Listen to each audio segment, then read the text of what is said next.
What's up guys, Spin Firearms here, and I was organizing and going through some of my hollow points, and I decided to make a video on all the self-defense calibers and rounds that I have. Now we're not going to go into detail such as weight and stuff like that, like too much, and get into detail with brands and stuff, but I just wanted to give you guys a good example of different calibers, how they line up size-wise with other calibers that are used for self-defense. Let's get into it.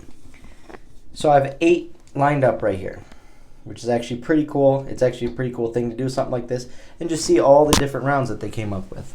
Now here, obviously, this is going to be your 22 long rifle. It is a hollow point, a subsonic. Anyways, obviously not considered reliable in pistol form. It's rimfire. It's a dirty round. Oftentimes have issues in pistols. Some people do use it in smaller pocket carry and stuff like that. But I don't recommend it, but I just thought I'd show you its size. Next up, we're going to go 380. This is 380 ACP. So that is the size difference. So similar in height, but look at that width. Look at that actual bullet. Now, next up, we're going to go 9mm. And we'll compare that to the 380. So on the right, that's 9mm. On the left, that's 380. It's the same diameter, but just shrunken down in height for the casing as well as the round. Or the bullet itself a little bit. Now this is where things get a little interesting. 357 SIG.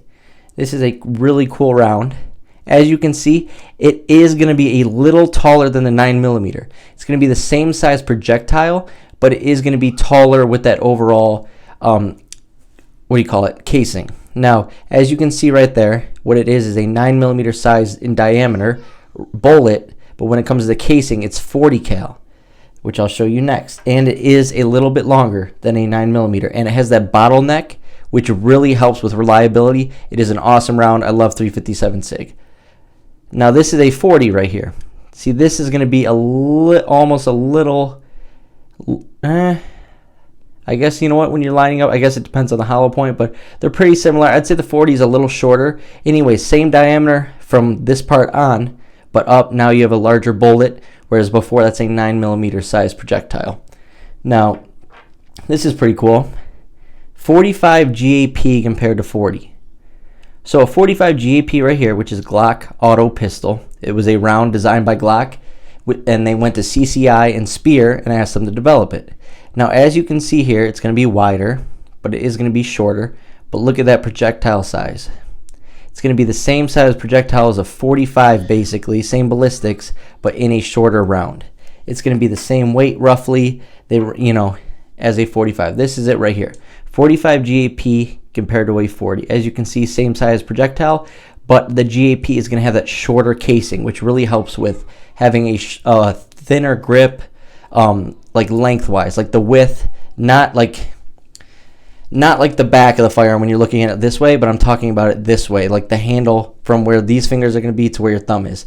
It really helped keep that in a smaller frame, like the Glock 26 frame, the 27 frame, 33 frame, 39 frame can all tolerate this round, whereas this is too big. That's why you have the Glock 30 and the 36 where it's a longer frame in that direction. Anyways, pretty cool. I wish the 45 GAP was used more, shot more, and so on. But anyways, now we can compare 45 and 40. So here's 45 and 40. 45 is taller. The casing is going to be a little bigger. It is going to be wider in diameter, of course. But yeah, pretty cool. Now we'll go over to 10mm. We'll compare 10 and 40 first because they are the same diameter, just shrunken down. 40 shrunken down, 10mm. A lot of people shoot 40 out of their 10mm. Some people don't like it, but, do you. Anyways, 10mm compared to 45 GAP. 45 GAP is going to be wider and shorter, but look at that projectile size difference. Very cool. Anyways, just thought I'd show you those are 8 different defensive rounds. Some random rounds that a lot of people don't, you don't see anymore, like the 45 GAP, you definitely don't see. 357 SIG, it's more rare, it costs more, and so on. Anyways, let me know what you think in the comments. Thanks for watching.